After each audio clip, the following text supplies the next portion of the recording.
السلام علیکم، توقیر اکیڈمی میں آپ کو ویلکم کرتا ہوں۔ ہمارے پاس جو ہے وہ لائبریری سائنس کے بہت آسان قسم کے نوٹس ہیں اور ہم ان کے لیکچر بنا رہے ہیں۔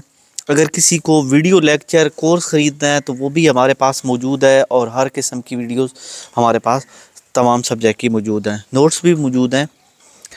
تو یہاں پہ سوال ہے کہ سواہی ماخذ یعنی کہ سوا خمری کسی چیز کی نا ہسٹری ٹائپ بیان کرنا، اس کو سواہی کہتے ہیں۔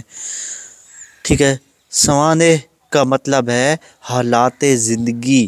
اصطلاح میں جو سواہی ماخذ، اگر آپ ہمارے مزید لیکچر دیکھنا چاہتے ہیں یوٹیوب کھولیں، اوپر سرچ بار میں آئیں، توقیر اکیڈمی وہاں پہ سرچ کریں، توقیر اکیڈمی کھل جائے گا۔ اس کو اوپن کر لیں، اوپر جا کے ویڈیوز میں جب آپ آئیں گے ادھر تو یہاں پہ ساری ویڈیوز ایک ترتیب میں لگی ہوئی ہیں، اور اس سے آگے آ جاتی ہے پلے لسٹ میں پورے سبجیکٹ کی ساری ویڈیوز موجود ہیں۔ مثال کے طور پہ فزکس کیمسٹری، آپ کوئی بھی پلے لسٹ کھولتے ہیں تو ساری ویڈیوز، اب میں مثال کے طور پہ یہاں پہ ایجوکیشن 12ویں کھولتا ہوں تو یہاں پہ سارے لیکچر ترتیب بار آپ کو مل جائیں گے۔ اوپر پلے آل لکھا ہوا ہے، اسے پلے کریں گے تو سارے لیکچر پلے ہو جائیں گے۔ اس سے مراد حوالہ جاتی مواد ہے جس میں مشہور شخصیات کے حالات زندگی بیان کیے گئے ہوں۔ اگر کوئی شخصیت اپنے حالات زندگی پر خود کتاب لکھتی ہے تو اسے خود نوش سواہی کہتے ہیں، یعنی وہ بندہ اپنے بارے میں کتاب لکھتا ہے۔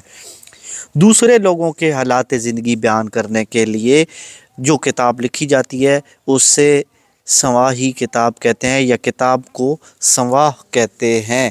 اس کو ہائی لائٹ کرتے ہیں، اس کا کوئی پتہ نہیں ہے، یہ ایم سی کیوز یا شارٹ سوال میں پوچھا جا سکتا ہے۔ ٹھیک ہو گیا، نیکسٹ آ گیا سواہی ماخذ میں کسی شخص کی تاریخ، پیدائش، آباء و اجداد، آبائی علاقہ، تعلیمی قابلیت، مشاغل، پیشہ، تصانیف، مذہبی عقائد اور کارہائے نمایاں کے علاوہ تاریخ وفات اور اہل و عیال کا بھی ذکر ہوتا ہے۔ اسے سواہ عمر بھی کہتے ہیں۔ سواہ عمر لکھنے کے فن کو سواہ نگار کہتے ہیں یا سواہ نگاری کہتے ہیں۔ ٹھیک ہے، تو یہ جو ہے نا یہ بھی ایم سی کیوز اور شارٹ سوالات کا بڑا حصہ ہے، کوئی پتہ نہیں ہے کہ یہ بھی آ جائے۔ ٹھیک ہو گیا، پھر آ گیا جی سواہی ماخذ کی 3 اقسام ہیں۔ ٹھیک ہے، عالمگیر، ٹھیک ہے، یہ سوری ہائی لائٹ کرنا میں بھول گیا ہوں۔ عالمگیر یعنی یونیورسل، یعنی اس ہر قسم کا، ٹھیک ہے، تو اس میں دنیا کی مشہور شخصیات کے نام، درست تلفظ اور مختصر سواہ درج ہوتی ہیں۔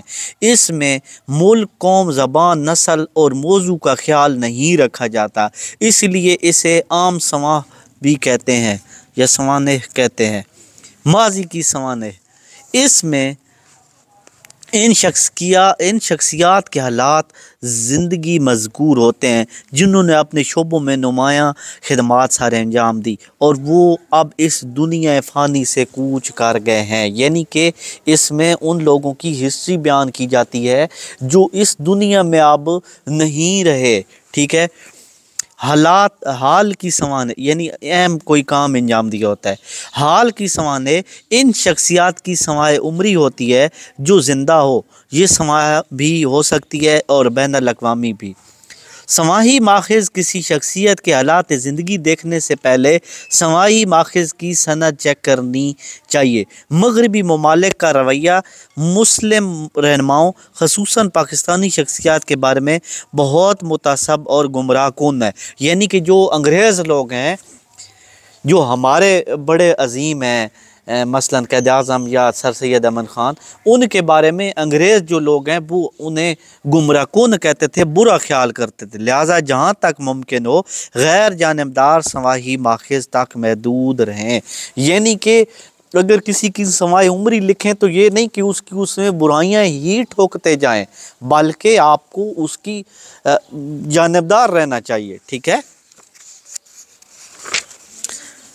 چند سواہی ماخذ، ٹھیک ہے، اس میں تحور علی خان نے پاکستان کی اہم شخصیات کے بارے میں معلومات، تصاویر، حروف تہجی کے بارے کے اعتبار سے دی ہیں، یعنی کہ یہ جو ہے نا بایوگرافیکل انسائکلوپیڈیا آف پاکستان، اس میں تہوار علی خان، ٹھیک ہے، زندگی نامہ عبدالشکور حسن کی ادارت میں 1882 سے 1982 تک پنجاب یونیورسٹی کے تمام چانسلر، وائس چانسلر، پروفیسر صاحبان کے بارے میں معلومات میں تصویر ہیں۔ بہت بڑی بھائی بات ہے، زندگی نامہ، یعنی کہ پنجاب یونیورسٹی میں کون پروفیسر ہیں، کون چانسلر ہیں، کون وائس چانسلر، تو انہوں نے اس میں اتنی چیزیں ایڈ کی ہیں تصویروں کے ساتھ۔ انٹرنیشنل ہو از ہو، یہ 1935 سے اب تک باقاعدہ شائع ہو رہی ہے، ٹھیک ہے۔ اس میں بین الاقوامی شہرت کی حامل شخصیات سے متعلق ہر قسم کی معلومات دی گئی ہیں، ٹھیک ہو گیا۔ تقویم، نیکسٹ سوال ہوگا تقویم کے بارے میں، اور اس میں 24واں لیکچر ہوگا تیسرے چیپٹر کا 7واں لانگ سوال۔ یہ تھا 23واں تیسرے چیپٹر کا 6واں سوال، ٹھیک ہو گیا۔ اسی ویڈیو کے ساتھ میں آپ سے اجازت چاہوں گا، فی امان اللہ، اللہ حافظ۔